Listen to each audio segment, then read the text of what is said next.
Maligayang pag-aaral sa Filipino TV. Ang ating aralin ay tungkol sa pagsulat ng talumpati sa asignaturang Filipino sa piling larang academic. Tatalakayin natin ang Module 8, 8 linggo para sa unang markahan. Sa kabuuan ng aralin ay inaasahan na nakasusulat ka ng talumpati batay sa napakinggang halimbawa.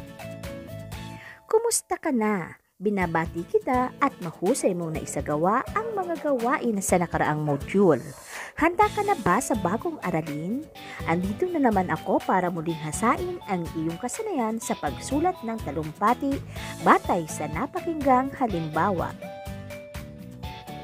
Sigurado akong sariwa pa ang natutuhan sa nakaraang module, kaya't magbalik-aral muna tayo bago simulan ang bagong aralin. Balikan natin ang mga bagay na dapat isaisip sa pagsulat ng isang talumpati. Ibahagi mo nga ang iyong nalalaman ukol sa mga dapat isaalang-alang sa pagsulat ng talumpati. Isulat sa kwaderno ang sagot.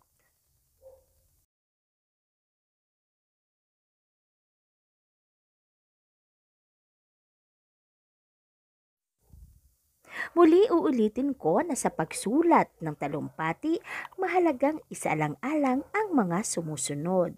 Una, ang paksa o tema. Pangalawa, ang iyong mga tagapakinig. At syempre, ang hulwaran o balangkas. Sa module namang ito, mauunawaan ang pagsulat ng talumpati. Isa ito sa mga kasanayang mahalaga mong matutuhan. Bago natin talakayin ang aralin, subukin ko nga ang iyong kaalaman tungkol dito. Ilabas ang inyong ballpen at kwaderno at sagutin ang mga sumusunod na katanungan. Handa ka na ba? Simulan na natin. Panuto. Basahin at sagutin ang sumusunod na mga katanungan. Isulat sa kwaderno ang titik ng tamang sagot. Isinasaalang-alang sa bahaging ito ang bilis at hinahon ng pananalita. Alin sa sumusunod na kasangkapan sa mahusay na pagtatalumpati ang tumutukoy dito? A. Tinig. B. Tindig. C. Galaw. D. Kumpas ng kamay. Kung titik A, tinig ang sagot mo, tama. Bilang 2, ginagamit ito sa pagbibigay diin sa sinasabi. Alin sa sumusunod na kasangkapan sa mahusay na pagtatalumpati ang tumutukoy dito? A. Tinig. B. Tindig. C. Galaw. D. Kumpas ng kamay. Titik, di ba, kumpas ng kamay ang iyong sagot? Mahusay.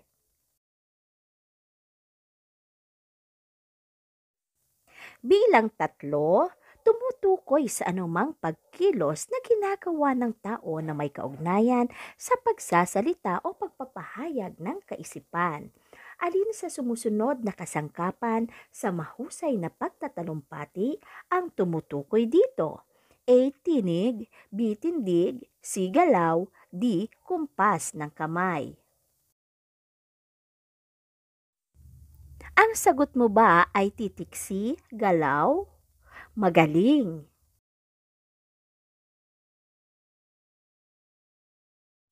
Bilang 4, sikaping maging magaan ang katawan at nakarelax habang nagsasalita sa harap ng mga tagapakinig. Alin sa sumusunod na kasangkapan sa mahusay na pagtatalumpati ang tumutukoy dito? A. Tinig. B. Tindig. C. Galaw. D. Kumpas ng kamay. Titik B ba, tindig ang iyong sagot? Tama! At ang panghuli, ginagamit ito upang bigyan ng diin ang pagtutumbas ng ideya sa isang talumpati. Alin sa sumusunod na kasangkapan sa mahusay na pagtatalumpati ang tumutukoy dito? A. Tinig. B. Tindig. C. Galaw. D. Kumpas ng kamay.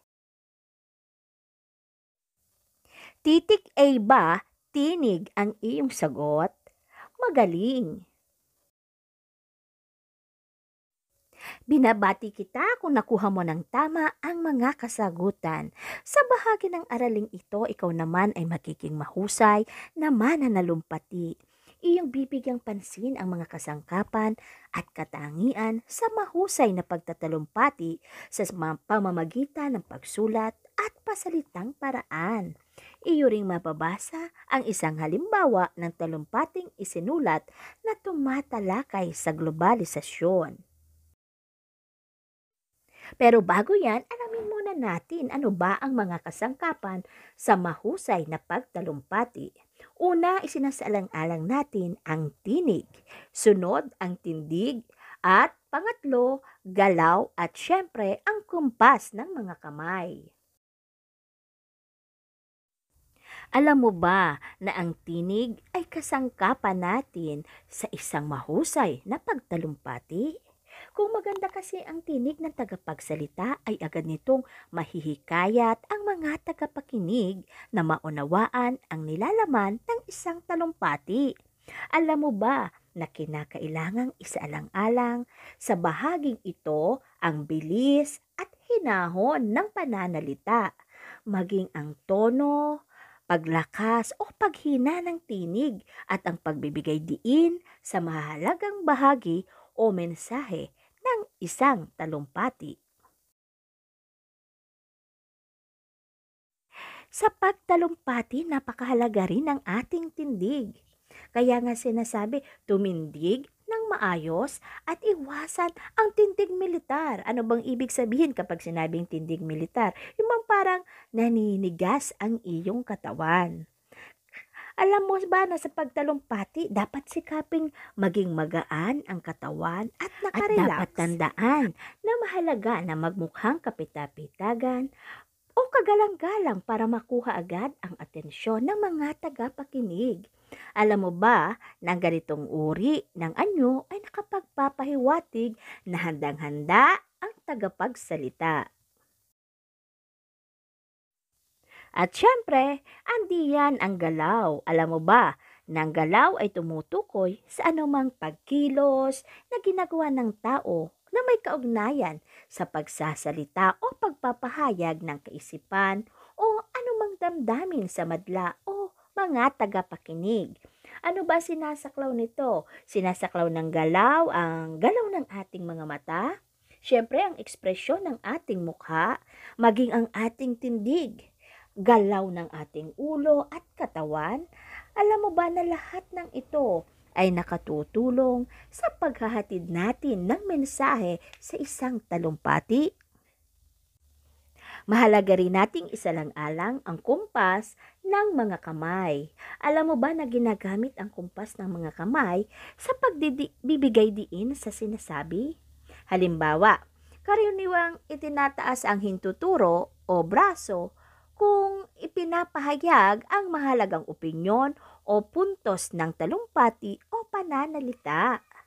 At eto, mahalaga din ito na iyong matandaan. Alam mo ba na ginagamit din ang mga kumpas ng kamay para bigyan ng pagtutumbas ang ideya? Halimbawa, kung binabanggit ang dalawang magkaibang katuwiran ay maaaring itaas ang kanan at kaliwang kamay sa kumpas sa pagpapatuloy naman ng diwa. Imbis na saka, bale, ang lumalabas sa ating bibig sa tuwing may kailangang alalahanin sa pananalita, alam mo ba na epektibong estratehiya na ginagamit ay ang galaw ng kamay bilang mga di-verbal na komunikasyon?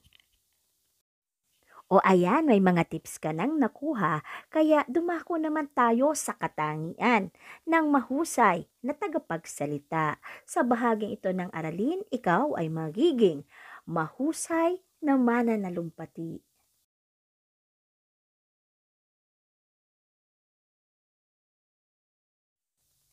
Mahalagang isaisip ang katangian ng mahusay na tagapagsalita. Una, ang kahandaan, syempre ang kaalaman sa paksa, at ang kahusayan sa pagsasalita. Ngayon, isa-isahan natin ano ba ang nilalaman ng bawat katangian na ito. Paano ba natin ito dapat mai-apply sa ating pagtalumpati? Alam mo ba na malalaman agad ng mga tagapakinig kung pinaghahandaang mabuti ang pagtatalumpati sa panimula o introduksyong binibigkas ng tagapagsalita?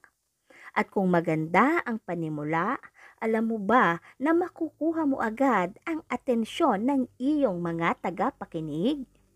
May dalawang mahalagang salik para sa panimula ng pananalita. Una, sinasabi, dapat daw kilalanin ang tagapakinig. At pangalawa, isaalang-alang ang okasyon kung formal o di formal. Ngayon, bakit ba kinakailangan itong kilalanin ng tagapakinig at isalang-alang ang okasyon? Kasi layunin nito na makapukaw ng atensyon ng ating mga audience o ng ating tagapakinig. Kung alam kasi ng tagapagsalita o mananalumpati kung sino-sino ang kanyang tagapakinig, mailulugar niya ang pagpapatawa o pagtatanong at iba pang teknik o estratehiya para makuha ang kanilang atensyon. At syempre, para maging matagumpay kang tagapagsalita sa iyong mga audience o tagapakinig, syempre dapat malawak ang iyong kaalaman sa paksa. Ang sapat na kaalaman kasi sa paksa ng tagapagsalita o ng mananalumpati, dito ay masasalamin sa paraan ng kanyang pagbigkas o pagtalakay ang lawak ng kaalaman niya sa paksa. Alam mo ba na dito sa puntong ito ay makikita ang kahusayan sa paksang tinatalakay sa paraan ng kanyang pagpapaliwanag, maging ang pagbibigay ng interpretasyon, paglalapat, at paghahambing o maging ang pag-uulit ng padron at ang pagbibigay ng problema at solusyon sa paksang kanyang tinatalakay.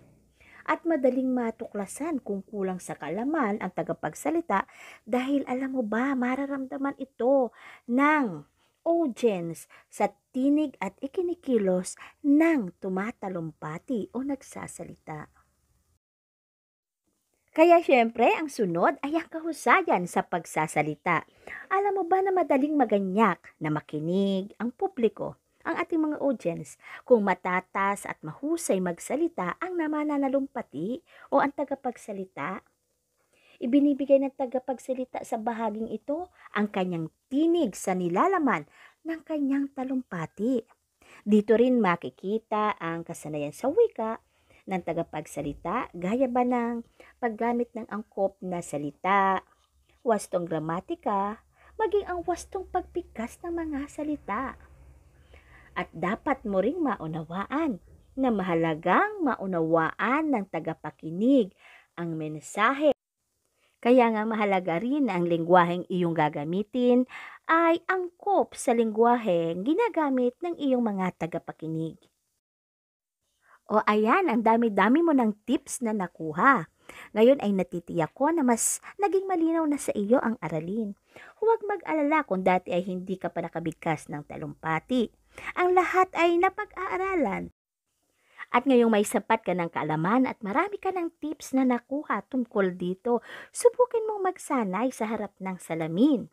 Sanayin ang iyong tinig, ang iyong tindig, galaw, at kumpas ng mga kamay. Alam mo ba na sa ganitong paraan, maihahanda mo ang iyong sarili?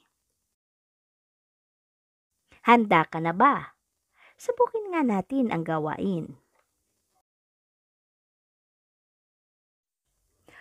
Panuto, kumuha ng kapareha maaaring sa iyong kaklase, mag-usap kayo sa FB Messenger o di kaya ay mag-video call at magkapalitang bigkasin ang tula ni Pat Villapuerte.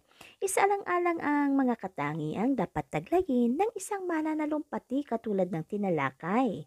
Pagkatapos, sagutin ang sumusunod na katanungan batay sa binigkas o napakinggang talumpati. Isulat ito sa kwaderno. Isalang-alang ang sumusunod na gabay na tanong. Una, anong uri ng talumpati ang akdang iyong nabasa? Ipaliwanag. Sunod, ano ang pangunahing kaisipang nakuha sa talumpating ito? Ikatlo, nakapukaw ba kaagad ng interes sa simula pa lamang ng talumpati? Ipaliwanag. Pang-apat, taglay ba nito ang katangiang dapat taglayin ng katawan ng talumpati? Ilahad din ang iyong kasagutan. At panglima, masasabi mo bang nakilala mo na ngayon ang katangian ng isang mahusay na talumpati batay sa halimbawang iyong sinuri? Ipaliwanag ang iyong sagot.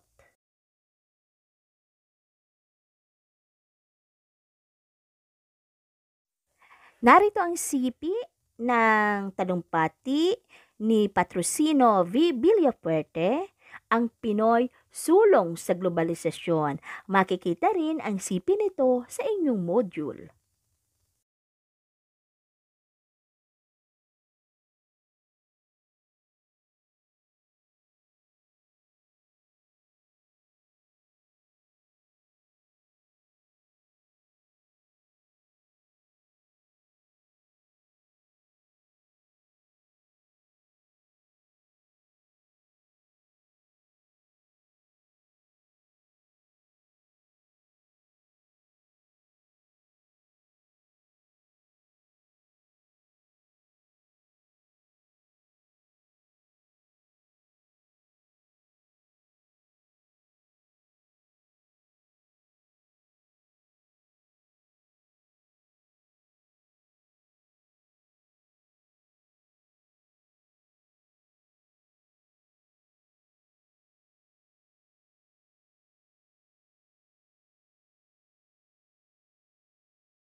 Na-challenge ka ba sa pagtalumpati?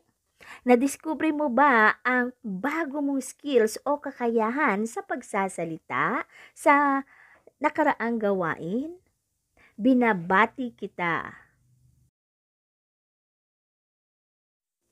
Sa susunod nating synchronous class, nais kong marinig ang pagbigkas mo ng talumpati. O ayan, kahit pa paano tiyak ko na taglay mo na ang mga kaalaman at handang-handa ka na makasulat ng sarili mong talumpati. Alam kong kayang-kaya mo nang makabuo ng sarili mong pyesa o talumpati batay siyempre sa paksang iyong napili sa nakaraang module na sinagutan mo o sa ating nakaraang aralin. Narito ang gawain, panuto.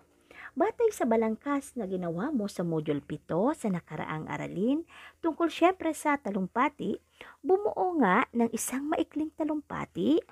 Isulat ito sa iyong kwaderno. Pagkatapos ay i-video record ang iyong sarili gamit ang iyong gadget habang binibigkas ang likhang talumpati. Ia-upload ito sa FB page ng ating klase upang mataya ng iyong mga kamag-aral at syempre ng guro.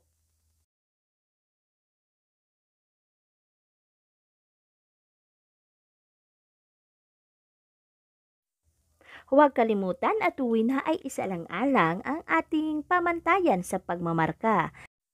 Narito ang ating mga kriteriya.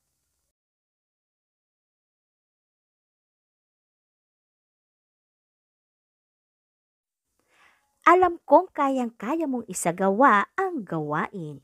Tuwin at tandaan na higit na magiging malinaw, maayos at kapaki-pakinabang ang daloy ng pagbigkas ng talumpati kung hahati-hatiin ang mga parirala at o pangungusap. Makatutulong kasi ito sa pagpapadulas ng pagbigkas bukod sa maiiwasan ang maling pag-antala o paghinto sa ideyang ipinahayag.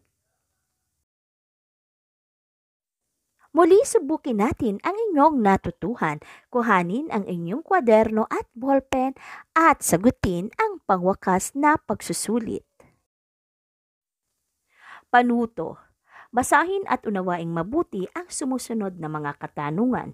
Piliin ang titik ng tamang sagot at isulat sa kwaderno.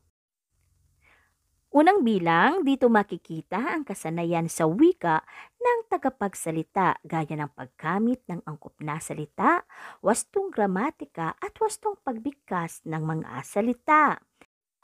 A. Kaalaman sa paksa. B. Kahusayan sa pagsasalita. C. Kalinawan ng pagsasalita. D. Kahandaan ng pagsasalita.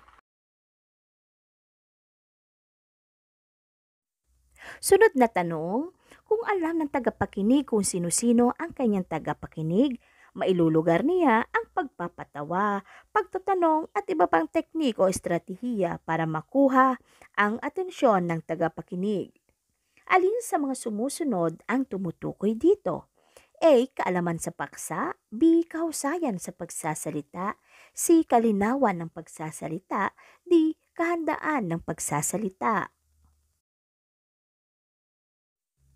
Ikatlo, makikita ang kanyang kahusayan sa pamamagitan ng pagpapaliwanag, pagbibigay ng interpretasyon, paglalapat, paghahambing, pag-uulit ng padron at pagbibigay ng problema at solusyon. Alin sa mga sumusunod ang tumutukoy dito? A. Kaalaman sa paksa. B. Kalinawan ng pagsasalita. C. Kahandaan ng pagsasalita. D. Kahusayan sa pagsasalita.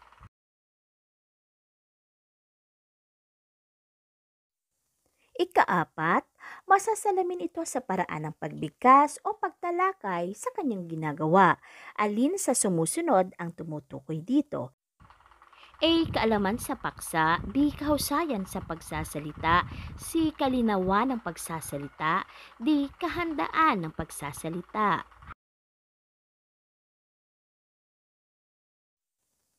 At panlima, malalaman agad ng mga tagapakinig kung pinaghandang mabuti ang pagtatalumpati sa panimula o introduksyong binibigkas. Alin sa sumusunod na katangian ng mahusay na tagapagsalita ang tumutukoy dito? A. Kaalaman sa paksa. B. Kahusayan sa pagsasalita. C. Kalinawan ng pagsasalita. D. Kahandaan ng pagsasalita. Narito ang susi sa pagwawasto, buong katapatang iwasto ang inyong mga sagot.